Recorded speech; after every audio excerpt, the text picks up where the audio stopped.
तृतीय वर्ष विज्ञान के सभी विद्यार्थियों का उनकी कार्बनिक रसायन की कक्षा में स्वागत है।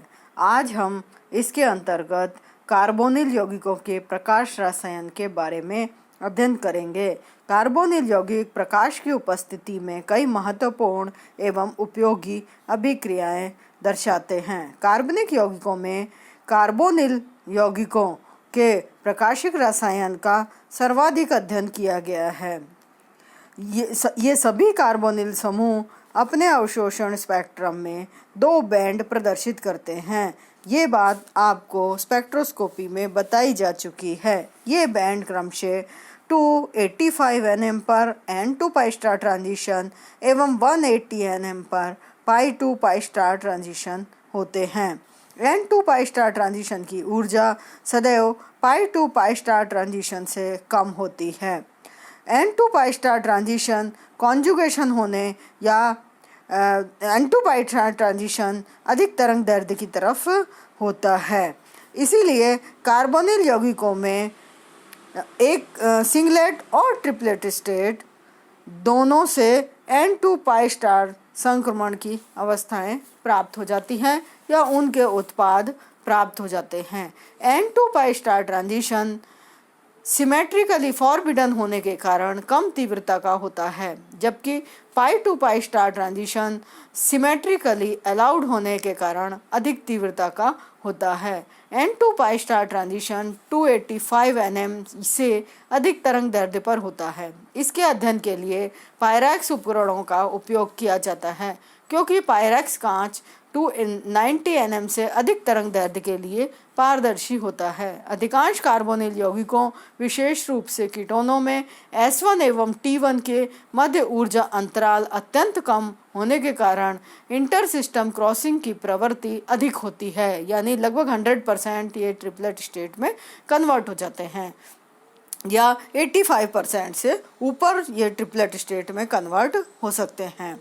अतः कीटोनों की अधिकांश प्रकाश रासायनिक अभिक्रियाएं या फोटोकेमिकल रिएक्शन ट्रिपलेट स्टेट में ही प्रारंभ होती हैं।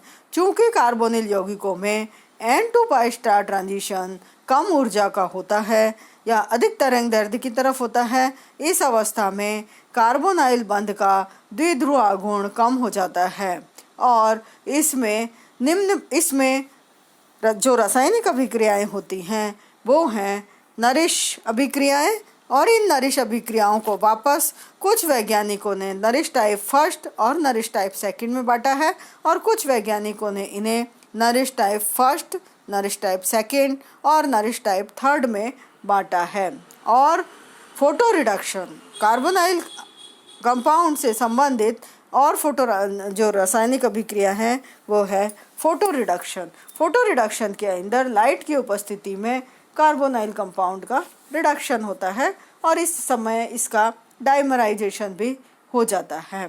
तीसरी प्रकार की अभिक्रिया का नाम है पैटर्नो-बुची रिएक्शन, या वैज्ञानिक के नाम पे पैटर्नो और बुकी ने इन अभिक्रियाओं को खोजा था, और इन पैटर्नो-बुकी रिएक्शन को हम साइक्लो एडिशन रिएक्शन के नाम से भी जानते हैं। सबसे पहले कार्बोनाइल कंपाउंड की फोटो रासायनिक अभिक्रियाओं के अंतर्गत हम नरिश अभिक्रियाओं का अध्ययन करेंगे। नरिश नामक वैज्ञानिक के द्वारा बताए जाने के कारण इन्हें नरिश अभिक्रियाएं कहते हैं। ये नरिश अभिक्रियाएं 3 प्रकार की होती हैं। सबसे पहला है nourish type first reaction.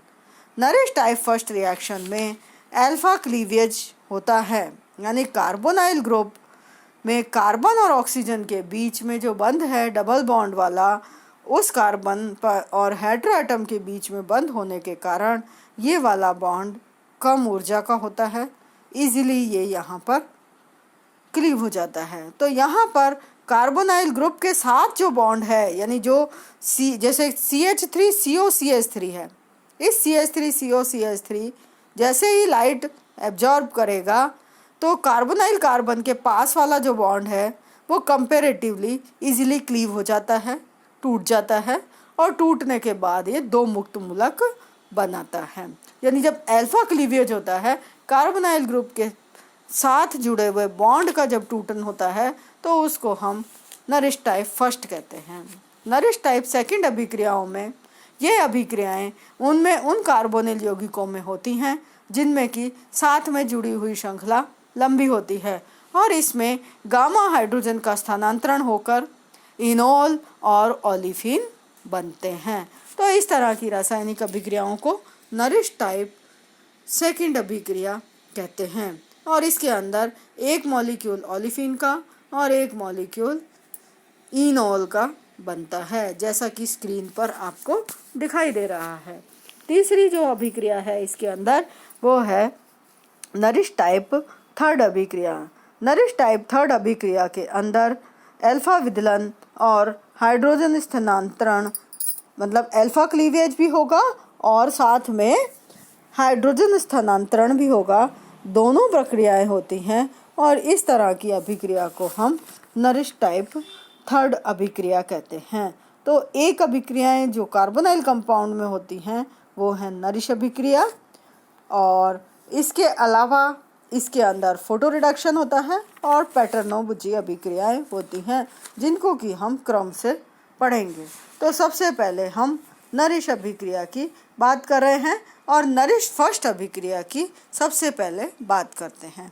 Nourish first अभिक्रिया में कार्बोनाइल कार्बन और कार्बोनाइल समूह से जुड़े कार्बन के मध्य बंध की जो ऊर्जा है वो तुलनात्मक रूप से कम होती है और साथ ही साथ N2 पाई स्टार ट्रांजिशन से एक इलेक्ट्रॉन पाई स्टार कक्षक में जाने के कारण N कक्षक अर्धपूरित हो जाता है या हाफ फिल्ड हो जाता है और अल्फा कार्बन कार्बन बंध में होमोलाइटिक क्लीवेज होता है और होमोलाइटिक क्लीवेज के परिणाम स्वरूप इसमें दो मुक्त मूलकों का निर्माण हो जाता है।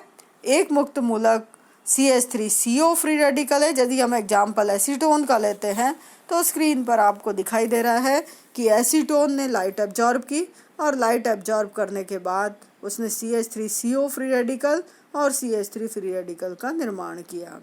एसीटोन में CC क्लीवेज होता है और एसाइल और मिथाइल रेडिकल का इनिशियल स्टेप में फॉर्मेशन हो जाता है। तो जो लाइट एब्जॉर्प्शन की जो स्टेट है उसे इनिशियल स्टेप या श्रृंखला प्रारंभिकरण का पद कहते हैं। अब यदि अभिक्रिया कमरे के ताप पर होती है तो कमरे के ताप पर दो एसाइल फ्री रेडिकल आपस में जुड़ जाते हैं और बाई एसिटाइल का निर्माण करते हैं। CH3CO free radical at room temperature gives CH3 C double bond O single bond C double bond O single bond CH3। तो इस तरह से बाई एसिटाइल प्रोडक्ट का निर्माण करते हैं। परंतु यदि तापमान 100 डिग्री सेंटीग्रेड से अधिक होता है तो वहाँ पर दो एसाइल फ्री रेडिकल संपर्क में आते हैं। Acyl free radical carbon monoxide का मॉलिक्यूल बना देता है और साथ में CH3 फ्री रेडिकल बनता है। ये दो CH3 फ्री रेडिकल आपस में जुड़ करके और एथेन का निर्माण करते हैं। तो एसिमेट्रिक कीटोन इस तरह से क्लीव होती हैं और इस तरह से क्लीव होती हैं कि मोर स्टेबल फ्री रेडिकल का फॉर्मेशन हो। एसीटोन में ये दिक्कत नहीं आई क्योंकि दोनों तरफ CH3 ग्रुप थे, किधर से भी बॉन्ड टूट सकता था। परंतु जब एसिमेट्रिक कीटोन्स होती हैं तो एसिमेट्रिक कीटोन्स का क्लीवेज इस तरह से होता है कि जो बनने वाला फ्री रेडिकल है वो ज़्यादा स्थायी फ्री रेडिकल बने। इसके लिए समझने के लिए asymmetric ketones cleave in such a manner that more stable free radical is formed. तो आप स्क्रीन पर यदि आप देखें तो यदि हम एग्जाम्पल लेते हैं स्क्रीन पर दिए हुए कंपाउंड का, तो यहाँ पर C double bond O group से एक साइड CH3 ग्रुप है और दूसरी side CH single bond CH3 का होल ट्वाइस। जब इसका क्लीवेज होता है तो दो प्रकार से हो सकता है। एक प्रकार से CH3 whole twice CH free radical बनता है और एसाइल फ्री रेडिकल बनता है। दूसरी प्रकार से जब होगा तो CH3 फ्री रेडिकल बनेगा और CHCOCH3 होल ट्वाइस बनेगा। परंतु जब इस तरह का डिसोसिएशन हो तो सक्सेसफुल डिसोसिएशन या परसेंटेज यील्ड उसकी ज़्यादा होगी, जिससे टर्शरी यदि बनता है कार्बन फ्री रेडिकल तो उसकी स्टेबिलिटी सबसे ज़्यादा होती है। इसलिए यहाँ पर CH3CO free radical plus CH whole twice free radical बनने की संभावना ज़्यादा होती है और ये ज़्यादा मात्रा में बनता है। यानी बॉन्ड का क्लीवेज उस तरफ से होगा जिधर से ज़्यादा स्थायी फ्री रेडिकल बने। इसी तरह से सेकंड कंपाउंड में यदि आप देखें तो सेकंड कंपाउंड में एसाइल फ्री रेडिकल और secondary free radical CH2CH3 free radical secondary free radical बनता है और लाइट एब्जॉर्ब करने पर जो प्रोडक्ट है वो इस कंपाउंड का ज़्यादा बनता है, क्योंकि टर्शियरी फ्री रेडिकल की स्टेबिलिटी सेकेंडरी से ज़्यादा होती है और सेकेंडरी की प्राइमरी से ज़्यादा होती है और मिथाइल फ्री रेडिकल की सबसे कम स्थायित्व होता है। तो स्थायित्व के आधार पर हमेशा नेचर में ज़्यादा स्थायी प्रोडक्ट बनने की प्रवृत्ति होती है। Double bond at appropriate position और cyclopropane ring also motivate to alpha cleavage. तो यदि कोई साइक्लिक रिंग में कार्बोनाइल कंपाउंड है तो उस रिंग का क्लीवेज ज़्यादा आसान हो जाता है। जैसा कि आपको स्क्रीन पर दिखाई दे रहा है, 5 मेंबर्ड रिंग है और इस 5 मेंबर्ड रिंग में एक कार्बन पर C डबल बॉन्ड O जुड़ा हुआ है और उसके 1, 2, 3 और 4 पोजीशन पर डबल बॉन्ड प्रेजेंट है। इस कंपाउंड के अंदर जैसे ही लाइट एब्जॉर्ब करता है तुरंत क्लीवेज हो जाता है, रिंग टूट जाती है, CO यानी कार्बन मोनोऑक्साइड गैस निकल जाती है और ब्यूटाडाइन का फॉर्मेशन हो जाता है। तो दोनों तरफ से यहाँ पर क्या हुआ, अल्फा क्लीवेज होता है। यानी अल्फा क्लीवेज एक बॉन्ड को तोड़ने की बजाय दोनों तरफ हो जाता है इसके अंदर। इसी तरह से सेकंड कंपाउंड साइक्लिक देखें जो कि एक बाईसाइक्लो प्रोटो कंपाउंड है, तो ये बाईसाइक्लो कंपाउंड भी तुरंत दोनों तरफ से बॉन्ड का क्लीव कर देता है, दोनों तरफ से अल्फा क्लीवेज हो जाता है और अल्फा क्लीवेज के बाद 2, 3, 4, 5 1 4 साइक्लो 1,4 एसाइक्लिक पेंटाडाइईन का निर्माण हो जाता है। तो इस तरह से दोनों प्रोडक्ट के अंदर साइक्लिक प्रोडक्ट से एसाइक्लिक प्रोडक्ट बनता है और ये कब बनता है, जबकि दोनों बॉन्ड अल्फा क्लीवेज से टूट जाते हैं। एसाइक्लिक कंपाउंड में एक बॉन्ड टूटता है अल्फा क्लीवेज से और साइक्लिक कंपाउंड में दोनों तरफ के बॉन्ड टूट जाते हैं। तो इस तरह से एसाइक्लिक और साइक्लिक कंपाउंड के अंदर नरिश टाइप फर्स्ट या अल्फा क्लीवेज की अभिक्रिया होती है। आप लोगों को ध्यान देने की बात यह है कि इस अल्फा क्लीवेज की अभिक्रिया में कौन सा ट्रांजिशन हो रहा है, हमेशा N2 पाई स्टार ट्रांजिशन होता है और प्रोडक्ट हमेशा तुरंत इसके अंदर ट्रिपलेट स्टेट का निर्माण हो जाता है। तो Norrish type first cleaves yield high in non polar solvent.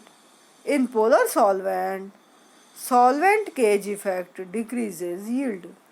तो पोलर सॉल्वेंट की उपस्थिति में इसमें सॉल्वेंट केज इफेक्ट कार्य करता है और मात्रा कम हो जाती है, जबकि जो नॉन पोलर सॉल्वेंट है उसके अंदर ये अभिक्रिया ज़्यादा अच्छी प्रकार से होती है।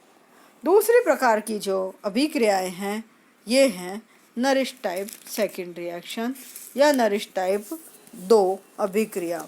इसके अंतर्गत कीटोन अपनी एकक अवस्था से एकक अवस्था बनाते हैं, फिर ये एकक अवस्था त्रिक अवस्था में कन्वर्ट हो जाती है और जब ये ट्रिपलेट स्टेट में एक्साइटेड कंपाउंड होता है तो वो अभिक्रिया होने के साथ साथ गामा कार्बन एटम से हाइड्रोजन का स्थानांतरण करता है। जैसे ही हाइड्रोजन का स्थानांतरण करता है 1,4 बाई रेडिकल स्पीसीज बनती है। कौन सी स्पीसीज? 1,4 बाई रेडिकल स्पीसीज, जैसे कि स्क्रीन पर आपको लिखा हुआ दिखाई दे रहा है। तो यहाँ पर सबसे पहले कंपाउंड लिया, लाइट एब्जॉर्ब करी उसने, और कार्बोनाइल ग्रुप अबाउट 300 nm की लाइट एब्जॉर्ब करता है। तो उसके बाद यहाँ पर गामा हाइड्रोजन का ट्रांसफ़र होता है और एक बाईरेडिकल स्पीसीज बनती है। या तो ये बाईरेडिकल स्पीसीज क्लीव होती है और एक इन और एक इनॉल बनता है। सेकंड बात ये हो सकती है, सेकंड बात ये है कि इसके अंदर एक साइक्लोब्यूटेन का डेरिवेटिव बनता है और एक साइक्लिक अल्कोहल का निर्माण होता है। तो ये वाली जो अभिक्रिया है कौन सी है? नरिश टाइप सेकंड अभिक्रिया। तो कुछ केसेस के अंदर कीटोन्स में नरिश टाइप फर्स्ट और सेकंड साइमल्टेनियसली भी हो सकती है। तो अल्फा क्लीवेज भी होता है उसके अंदर और गामा क्लीवेज होने के साथ साथ गामा हाइड्रोजन का ट्रांसफ़र भी हो जाता है। तो नरिश टाइप थर्ड अभिक्रिया, जब टाइप फर्स्ट और टाइप सेकंड दोनों प्रकार की अभिक्रियाएं मिल जाती हैं तो वो नरिश टाइप थर्ड रिएक्शन कहलाती है। तो इस तरह से कार्बोनाइल कंपाउंड्स के अंदर नरिश रिएक्शंस होती हैं। धन्यवाद।